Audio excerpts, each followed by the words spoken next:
बागेश्वर धाम वाले महाराज पंडित धीरेन्द्र शास्त्री एक दिन के कथावाचन का करोड़ों रुपए लेते हैं।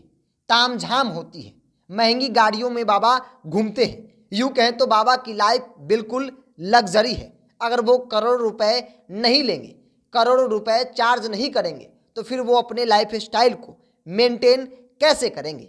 इस तरह की बातें सोशल मीडिया पर लगातार कही जा रही है। हम आपको इस वीडियो में बताएंगे कि बाबा एक दिन का चार्ज कितना लेते हैं, बाबा के पूरे कार्यक्रम में कितने का खर्च आता है और बाबा को कौन कौन व्यक्ति जो है वो बुला सकता है। दरअसल आपको बता दें कि बागेश्वर धाम वाले महाराज पंडित धीरेन्द्र शास्त्री का बिहार आगमन हो चुका है। कई सवाल खड़े किए जा रहे हैं। बाबा कथावाचन के कितने पैसे लेते हैं, आखिर उनके कार्यक्रम में कितना का खर्च आता है। दरअसल आपको बता दें कि एक साल पहले धीरेन्द्र शास्त्री ने खुले मन से कहा था कि कथाओं से संबंधित हम एक और निवेदन करेंगे कि कथाओं की तारीख साल 2023 तक फुल है। यानी कि ये बात उन्होंने साल 2022 में कही थी। कोई भी ऐसा तारीख नहीं है साल 2023 में जो खाली हो। कथाओं के नाम पर बहुत लोग बहकाते हैं, बहुत महंगा है, बहुत कॉस्टली है। सच तो यह है कि हमने कभी कथा के लिए दक्षिणा भी नहीं मांगा है।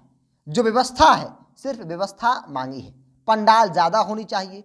बहुत लोग पागल हुए रहते हैं बागेश्वर धाम के लिए। भंडारा चाहिए होता है। कलाकार जो आते हैं उनकी व्यवस्था होनी चाहिए, गाड़ियों की, रुकने की, खाने की, पीने की। अन्नपूर्णा भंडार जो चल रहा होता है उनके लिए सहयोग। बाकी ये कभी नहीं कहा कि 50 लाख या 1 करोड़ मुझे भी दे देना। व्यवस्था में चाहे जितना खर्च हो, कथा बिल्कुल भी महंगी नहीं है, फिजूलिया की अफवाह है। इसलिए कथाओं को वही ले जो व्यवस्था बना पाए, खेल तो बिल्कुल भी नहीं समझे। बागेश्वर धाम वाले पंडित धीरेन्द्र शास्त्री का दावा है कि वे लोगों के मन को पढ़ लेते हैं। कोई भक्त अपनी समस्या को लेकर उनके पास आता है तो वो पहले ही उसे कागज पर लिख लेते हैं और उसका समस्या का समाधान भी बता देते हैं। बागेश्वर धाम का कहना है कि ये योग साधना का नतीजा है जो सनातन धर्म की सदियों पुरानी परंपरा रही है।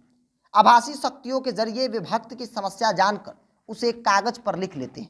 हनुमान जी की कृपा से वो सही हो जाता है।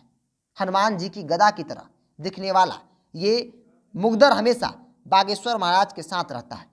बाबा का कहना है कि इसी मुगदर से उन्हें शांति भी मिलती है। तो हमने आपको बताया कि बाबा एक दिन का कितना चार्ज लेते हैं, तो बिल्कुल भी नहीं लेते हैं। बस जो व्यवस्था होती है वो काफ़ी महंगी होती है। पंडाल जो होता है वो कई एकड़ में होता है।